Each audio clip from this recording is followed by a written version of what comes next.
Okay, so we're about to start a new challenge pretty soon. Apologize, we are still somewhat a little bit sick, so hopefully it doesn't sound too bad, but I wanted to make some rules for myself for challenges moving forward. Of course, this rule set might change as we go, but for now, as we construct new challenges, I want to try my best to adhere to these set of rules.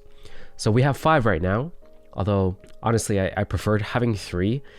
I think that whenever you have 3 of something, it's a lot easier to remember compared to 5. 5 is like, I don't know, it gets harder to remember. But let's just go ahead and list them. So rule number 1 for any challenge moving forward. It has to ignite a fire inside of me. I have this written down so I don't forget. So I typed in activation potential is high, which basically means like the challenges where I'm actually engaged in doing something, for instance, 100 days or 30 days of push-ups and pull-ups, for instance, 100 push-ups and 50 pull-ups. That's a challenge I've done. It is very much hands-on. Like I have to actually do that number of push-ups and pull-ups. Same with 10 kanji a day or 300 kanji in 30 days. I have to actually learn that amount.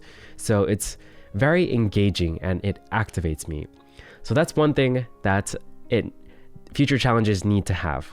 I think for challenges like Zero Entertainment, even though there was a lot of huge benefits from it, and also like, let's say, other challenges I've done in the past, like drinking water or sleeping on time, or even the most recent one, like 30 days of fears, facing my fears. Those were a little too loose, I think. I think they lacked this rule right here of igniting a fire, of making it stimulating and challenging. So that's something that I think really needs to be there. So it's rule number 1. Then rule number 2, it's designed to help others in some way. So recently I listened to a podcast episode from Diary of a CEO. I forgot the guy's name, but he was a really, really cool guy. He's a mentalist, very recent episode. And basically he mentioned how one of his keys to success was always trying his best to serve whoever he was about to see. So whoever his audience was, whoever he was about to meet, he would study them. He would make sure that he catered whatever he was going to say or do to them. And, you know, that's kind of like marketing 101 or business 101 is just like you want to actually serve a customer or audience. Same with YouTube. That's something I've always been terrible at, to be honest. But I'm trying to work much harder at succeeding with that and think about it a bit more. I feel like the more I hear it and the more I think about like what I'm doing, the more I naturally actually feel like I do want to, like I feel like I'm heading towards that direction where I'm like curious about others, and I genuinely feel like I want to create things that are very helpful to people. Like I think like back then I was more so kind of doing it because people said I should do it, but now I kind of feel it more. So it's very interesting.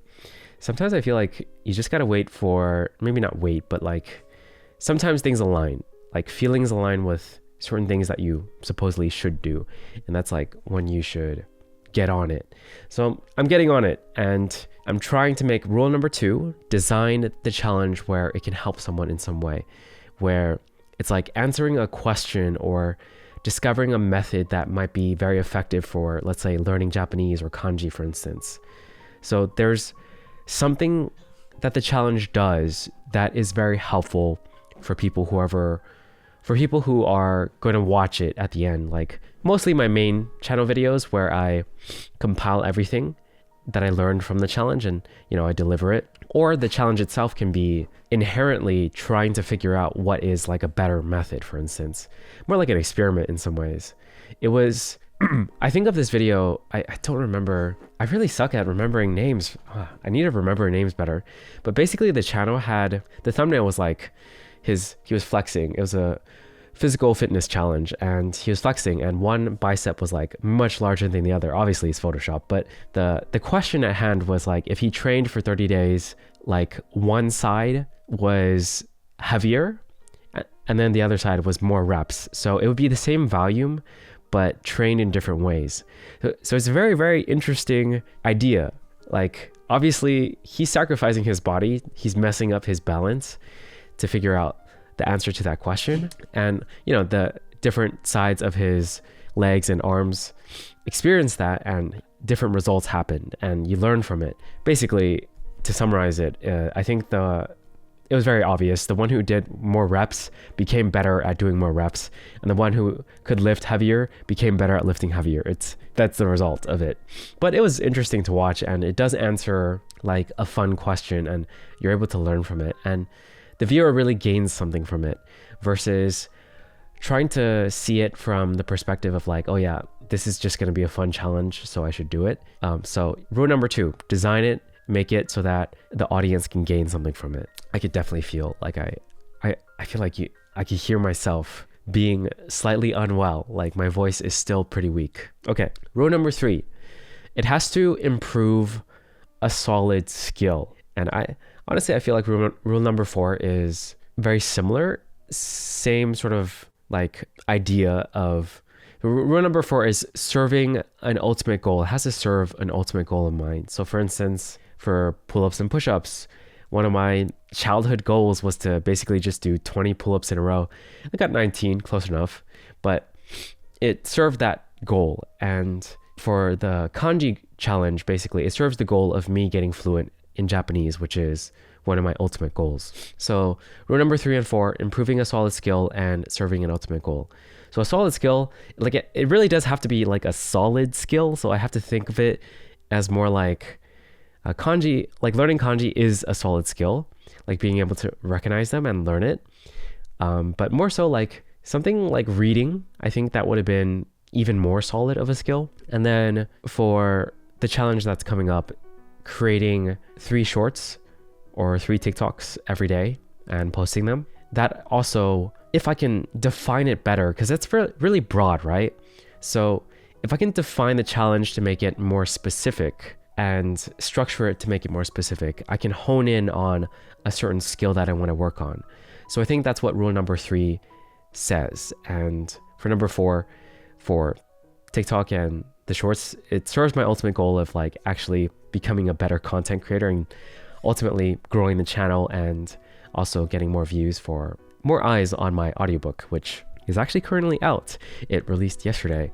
I haven't mentioned much yet because the ebook, the free promotion for the ebook is tomorrow. So I'm going to make that official video tomorrow.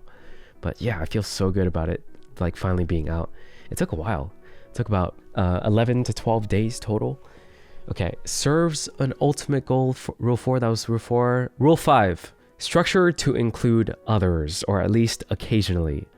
So one of my biggest things lately, or really recently for the past, like, I don't know, not even recently, for all my creative life, I guess, which is kind of like the past 7 years, I always felt like I wanted to do things with others. So making a rule where I structure challenges to include others feels like a really good idea. So for this challenge right here, I'm going to be, for the TikTok challenge, I'm going to be doing it with a friend. And that's basically how it's structured to include others, is I just check in with my friend on day 1, or we talk about our goals, and then halfway point, we talk about our progress and if we need a pivot, and then last day, we talk about our results together. That way it includes someone else. It doesn't have to necessarily be like, you know, I do one thing and then the other person does the other thing and it's for the same project.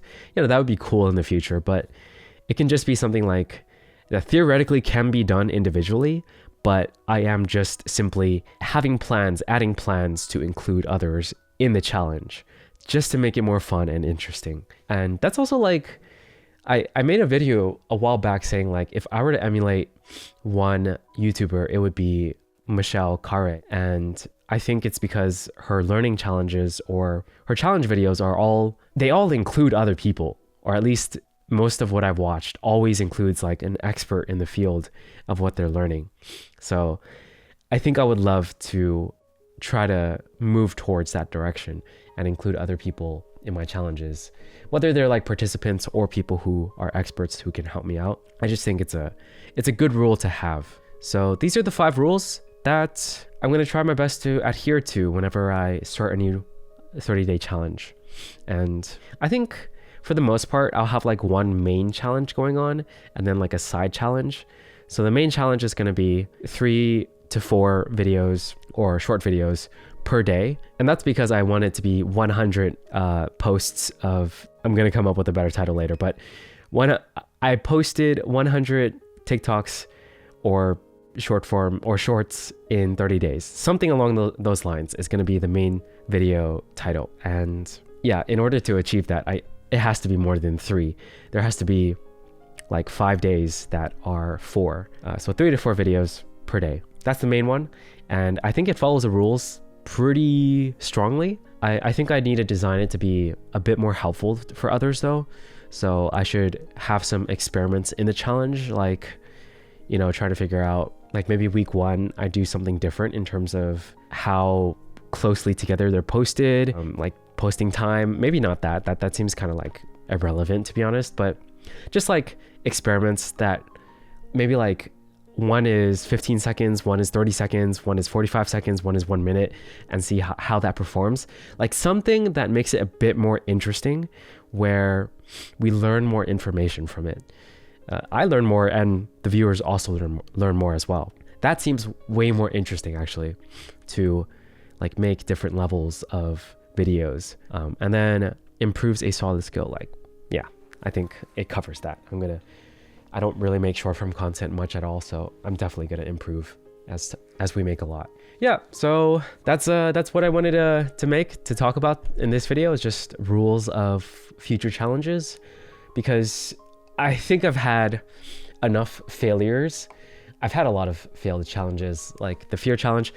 Although I am gonna continue to do the fear challenge, it's gonna be more so like, it's not gonna be a time-bound challenge, and more so just like face 30 fears. So they've got to be like pretty solid fears that are, yeah, so that it's not time bound. I just changed it, but I need to think about the main challenges a bit more before jumping into them, because I feel like there's been a lot of challenges where I started them and kind of just stopped, and I just was like, oh, whatever, let's move on to a better one. And I don't like that. I like succeeding in like all the challenges when possible. So making these rules will help me stay engaged, basically.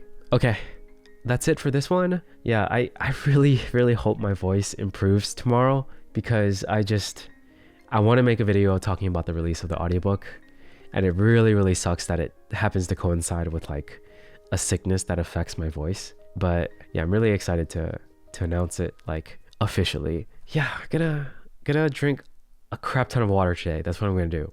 Okay. Catch you guys in the next one. Peace.